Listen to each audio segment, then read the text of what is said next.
What are you gonna do? Cry about fruit salad? The cashier laughed as the elderly man stood frozen. It hit like a punch to the gut.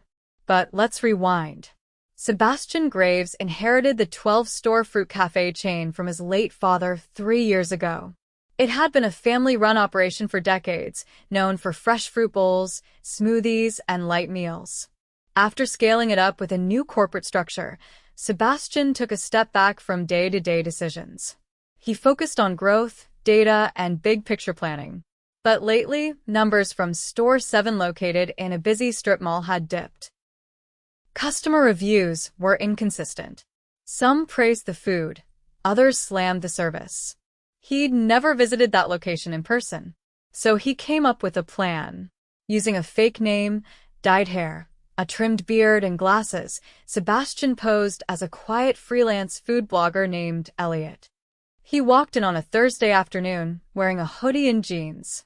None of the workers had ever met the owner in person. Most only saw his name on checks or heard about him in staff memos. The cafe was half full. Fridge shelves were stocked. The place looked clean. Sebastian got in line behind an elderly man with a cane. The man was wearing a worn cap and looked tired but polite. He squinted at the chalkboard menu. "Could I get the tropical mix?" the old man asked. The cashier, a lanky guy in his early 20s with a bored expression, didn't hide his annoyance. "That one's premium. You sure you got that kind of cash, Pops?" The old man chuckled softly. "I think so. I got my card right here." The cashier turned to the coworker behind him. "Yo, Gracie, we got another one trying to ball on a budget." Sebastian's eyes narrowed. Gracie, who was prepping cups, looked uncomfortable, but didn't say anything. The old man's hand trembled slightly as he pulled out his card. My doctor said more fruit, less salt. I'm trying to be good." The cashier rolled his eyes. "Look, just tap it there. If it gets declined, I'm not holding it." Sebastian's stomach twisted. No one said anything. The customer tapped his card. It went through. The cashier didn't even look at him. "Pickups at the end." The old man shuffled toward the pickup counter, embarrassed. Sebastian stepped up. He was still trying to process what he'd just witnessed. "One strawberry citrus bowl, please," he said, keeping his voice low. The cashier didn't even look at him. Just typed into the register and said, $8.75. Sebastian paid and stepped aside, watching. While he waited, a short girl in a ponytail named Tag said, "Holly brought the fruit bowl to the old man." She smiled gently. "Here you go, sir." "I added a little extra pineapple. It's good for your joints." The old man lit up. "Thank you, dear. That's very kind." Sebastian caught the quick glare the cashier gave Holly. When his own order came up, Sebastian thanked the girl, took a seat in the far corner of the cafe, and just watched. He noticed a few things. The cashier named Tag said Tyler was short with customers, especially older ones. He had no patience, no warmth. But he acted fine when young women came in, even flirted with one. Gracie, the cup prep girl, looked like she was overworked. She barely spoke, but she hustled. She handled mobile orders, smoothies, and wiped down the counter between rushes. Holly, the girl from before, was the only one actively checking on customers. She brought napkins to a mom struggling with her toddler. She refilled the water station without being asked. She smiled even when no one looked. After an hour, Sebastian walked out and sat in his car. His jaw was tight. He couldn't shake the way Tyler mocked that old man. He replayed the words in his head. What if that had been his father? He knew what he had to do. He pulled out his phone and called the district manager, Troy. "Hey. You free tomorrow morning?" "Yeah, what's up?" "Meet me at Store 7. Don't tell anyone." "I'll explain in person." The next morning, Sebastian returned in plain clothes, no disguise. He wore a blazer and jeans, clean-shaven, his real hair. He walked in 5 minutes before opening. Holly was already there, wiping tables. Her eyes widened a little, confused. Sorry, we're not open yet, sir. I know, Sebastian said. I'm the owner. Sebastian Graves. She blinked. Wait. What? I was here yesterday. In disguise. I saw everything. Her mouth dropped open. Troy walked in a minute later. Sebastian nodded at him. We're doing a full store audit today. Staff meeting in 15 minutes. Everyone. Holly looked nervous. Is Something bad happening? Only if you've been treating customers like garbage, Sebastian said, then softened his tone. But you've got nothing to worry about. 15 minutes later, the staff stood in a loose semicircle near the back prep station. The store hadn't officially opened yet, but the tension was already thick. Sebastian stood in front of them, arms crossed, with Troy just behind him. No one spoke. Tyler leaned against the wall, arms folded. He looked more annoyed than nervous. Gracie stayed near the smoothie station, eyes darting between Sebastian and Troy. Holly stood off to the side, hands clasped in front of her apron. Her posture was straight, but her fingers fidgeted. Let's get something clear, Sebastian began, his voice calm but without warmth. I spent an hour in this store yesterday. I saw how customers were treated. I saw how employees treated each other. And I saw who was actually keeping this place running. Tyler let out a sharp breath through his nose. So what? We're getting judged off one random day. Sebastian didn't look at him. I don't make decisions off random days. I make them off patterns. And what I saw yesterday confirmed things I've been hearing for weeks. He turned toward Gracie. How many smoothie orders were backed up yesterday? She hesitated. At least 20 during the lunch rush. And who was helping you? Gracie's eyes flicked toward Tyler, then back down. Just me. Holly helped when she could. Sebastian nodded. Why didn't you say anything to management? She shrugged, shoulders tight. I've mentioned it before. I was told we had to push through because labor hours were maxed. Troy stepped forward. That's not coming from me. I never capped labor hours for peak times. Sebastian turned to Tyler. You're shift lead, right? Yeah. So, who told her labor hours were maxed? Tyler looked away. I just told her what I thought Troy wanted. We're supposed to keep ratios tight, right? You don't get to invent policy, Sebastian said, voice sharper now. You're not a manager. You're a cashier. Your job is to serve customers and support your team, not to play gatekeeper. Tyler scoffed. I'm the only one who's been here more than 6 months. I know how this place actually runs. Then you should have known better than to embarrass a paying customer, Sebastian said. Tyler's jaw tensed. That guy was holding up the line. Sebastian took a step closer. He was trying to eat healthy. You mocked him. Loudly. In public. That isn't holding up the line. That's called being a human. No one moved. The only sound was the hum of the refrigerator. Clean out your locker, Sebastian said. You're done here. Tyler blinked. You're serious? Very. He stood there for a beat too long. Then he muttered something under his breath, grabbed his backpack from behind the counter, and walked out without another word. The door clicked shut behind him. Sebastian turned back to the group. We're not running a place where people get humiliated for ordering a fruit bowl. We're not cutting corners on labor while people burn themselves out. And we're definitely not letting toxic attitudes fester because someone's been here longer than others. He looked at Holly. You come with me. They stepped into the office behind the prep area.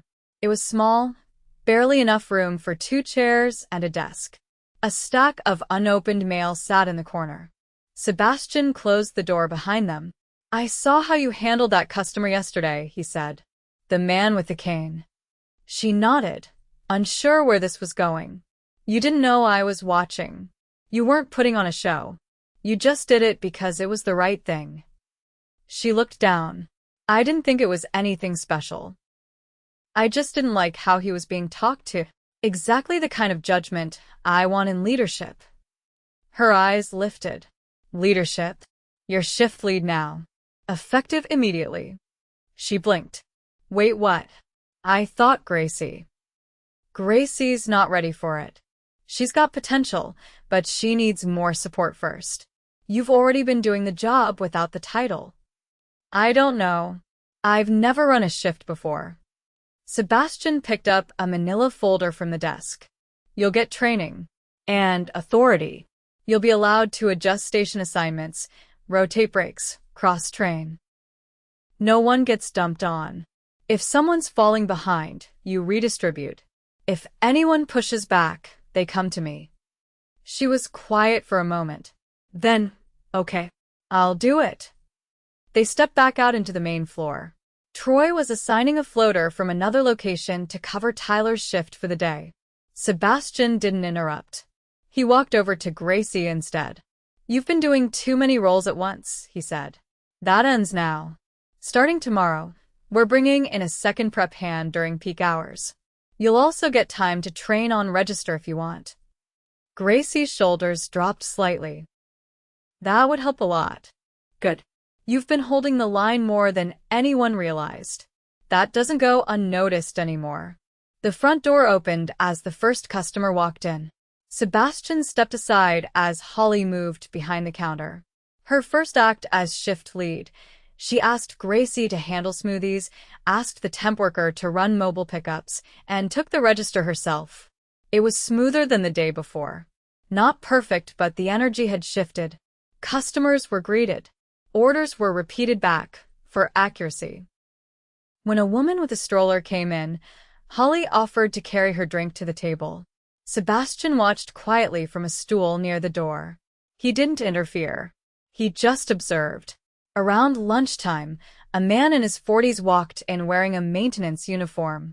He asked if they still had the pineapple mint smoothie. Holly checked the menu board and said yes. He nodded and placed an order. I used to come here with my dad, he said.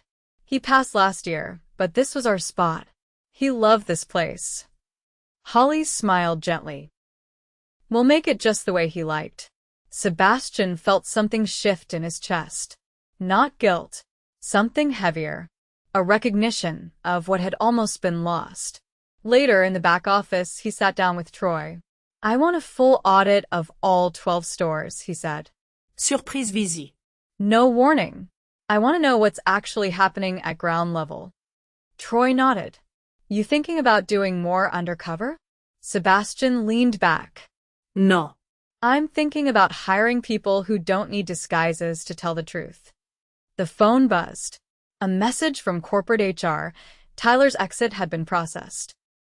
There would be no appeal. Sebastian didn't reply.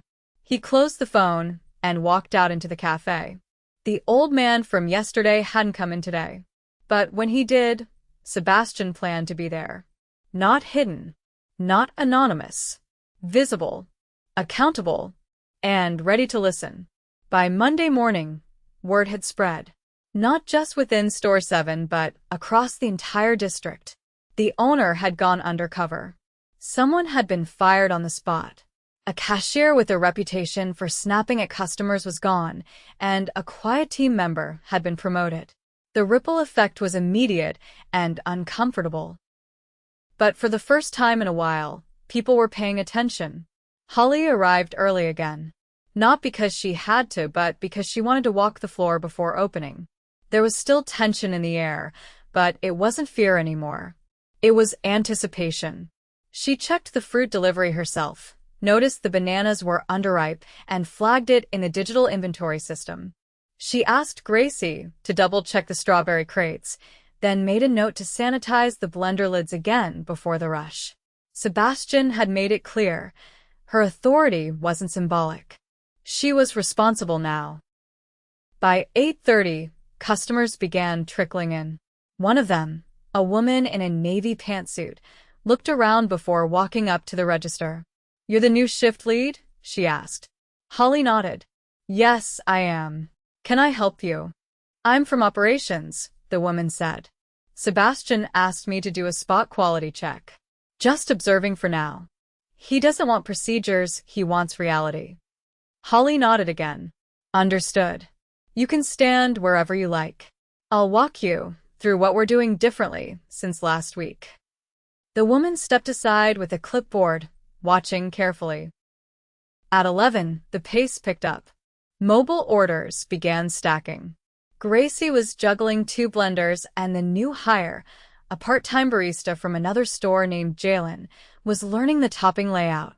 Holly split her attention between the front and the prep station, checking for delays, listening for customers repeating themselves, watching for signs of fatigue. A woman in her 50s approached the counter, clearly in a rush. She ordered 2 smoothies and a fruit bowl. When she moved to the pickup station, a different customer, a younger man in a designer hoodie, cut in front of her, grabbed a smoothie, and left without checking the name. The woman turned, frustrated. That wasn't his. That was mine. Holly stepped over immediately. Let me check the sticker. She inspected the label, nodded once, and turned back to her team. Jalen, remake the mango vitality. I'll comp it. The woman exhaled sharply, still annoyed, but said nothing else. Once it was done, Holly handed it to her directly. We've got it fixed. Sorry for the mix-up. The woman's tone softened. Thanks. It's the first time someone's actually apologized. The operations auditor wrote something on her clipboard. By mid-afternoon, the first real test came. An Uber Eats driver walked in, looking irritated. I've been waiting 15 minutes. This says ready. Holly scanned the screen. The order wasn't on the completed list. She asked Gracie quietly if no one had started it. It had come in during the transition between shifts, and no one had caught it. Instead of pointing fingers, Holly addressed the driver directly. We're behind on that one. I'm getting it started right now. I'll bring it out to your car when it's ready so you don't lose more time. Gracie glanced at her, surprised. You sure? Yeah. Just make it fast and clean. The driver nodded once and walked back out.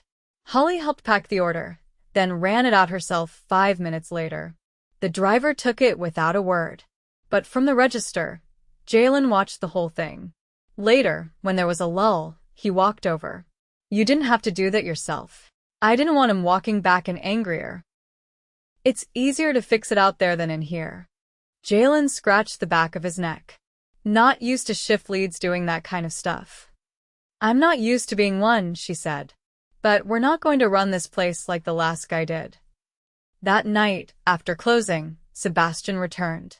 He waited until the last customer left before stepping inside. The staff was cleaning down the stations. Gracie was refilling the sanitizer bucket. Jalen was breaking down the smoothie line.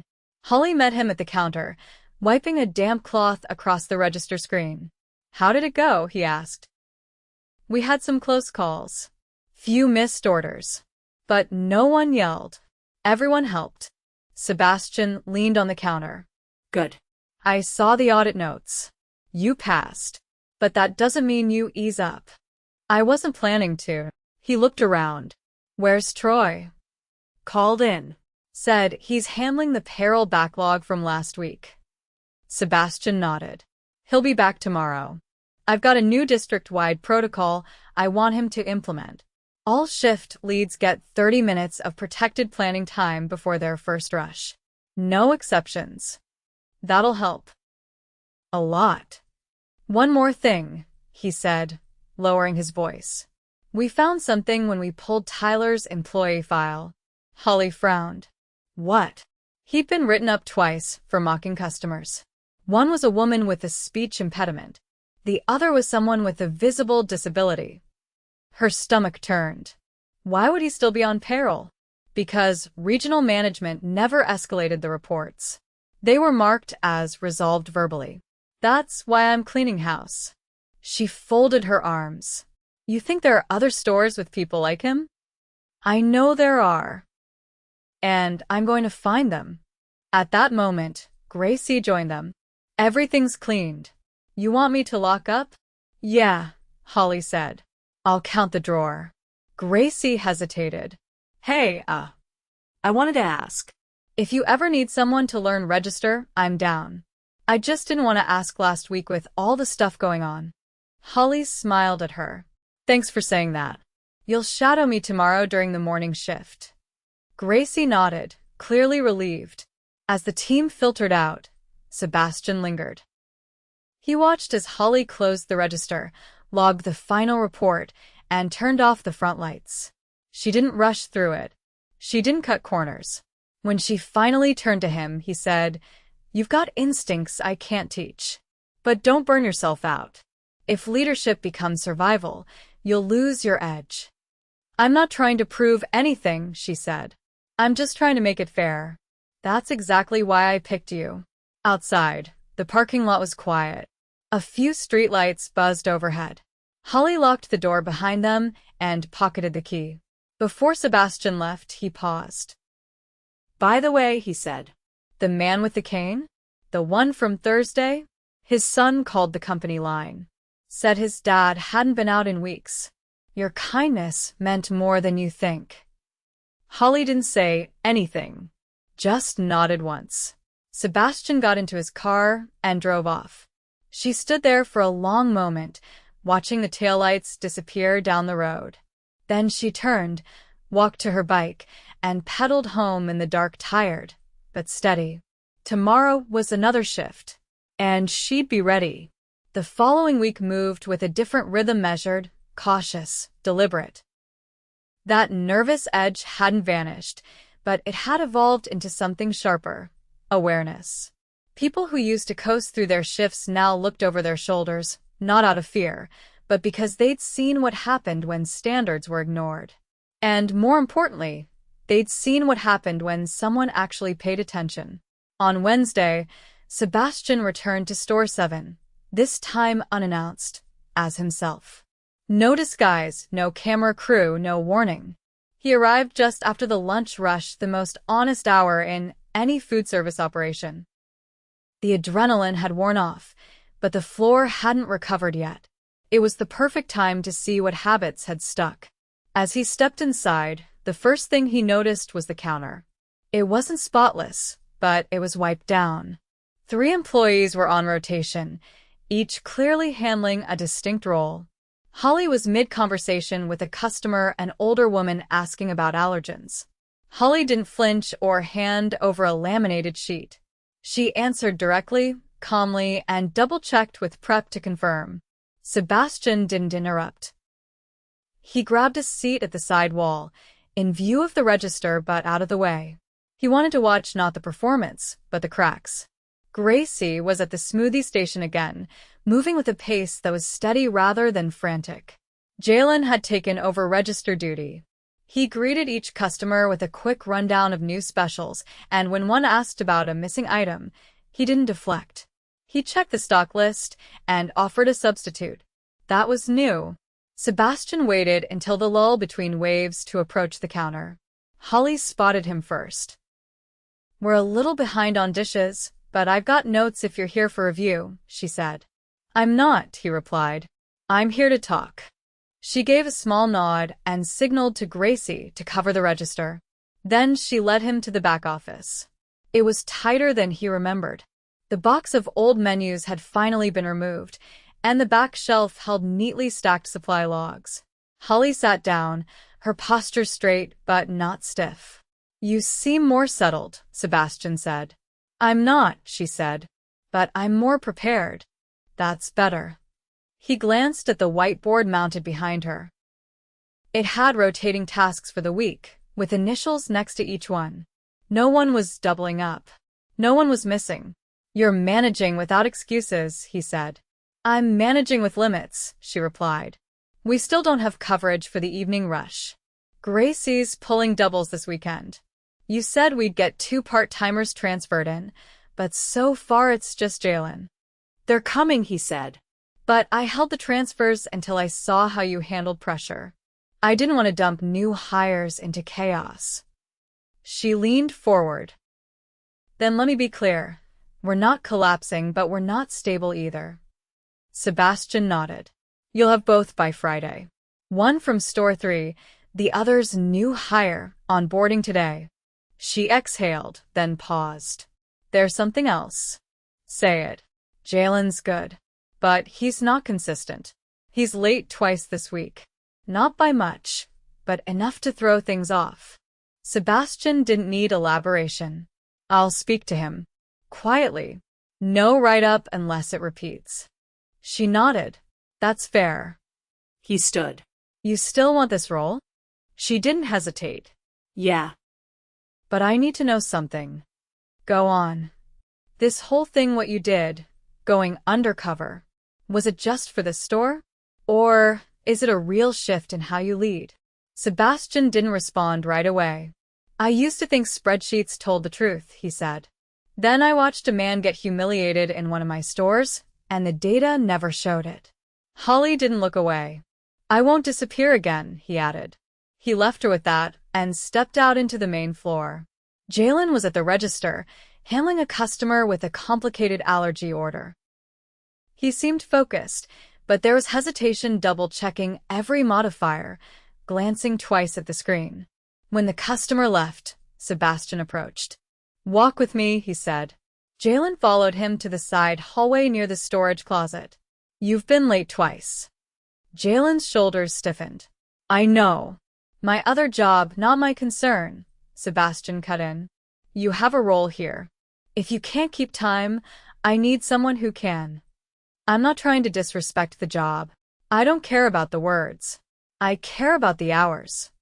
Jalen nodded slowly. It won't happen again. If it does, you're gone. No warnings. Understood. Yes.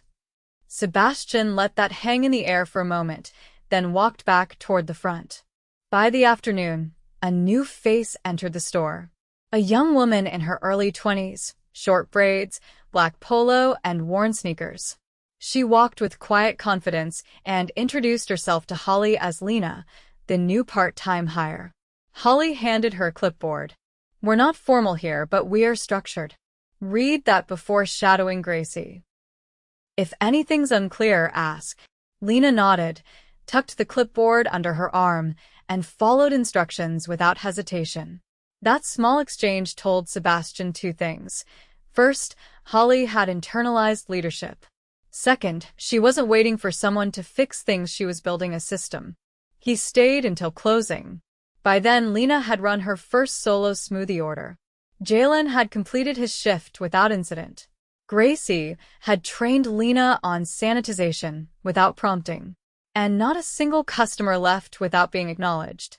The next morning, Sebastian returned to headquarters. In the main conference room, Troy was already waiting, along with the district HR lead and the operations director. Sebastian didn't waste time. We're restructuring how we evaluate store leadership, he said. No more relying on regional reports. Every quarter, I want one unannounced visit per location. No scripts. No advance notice. Just observation. The HR lead raised an eyebrow. You're planning on personally doing that? No. I'm hiring a rotating team of 4. 1 from internal ops. 1 from HR. 2 external hires. I want cross-function reviews, and I want each report signed off by 2 people minimum. Troy leaned forward. And if they find poor leadership, they report to me. Directly. And if there's any attempt to suppress their findings, that person is out. No one argued. Sebastian pushed a folder across the table. Start with Store 5. I've had complaints about prep times and missing items.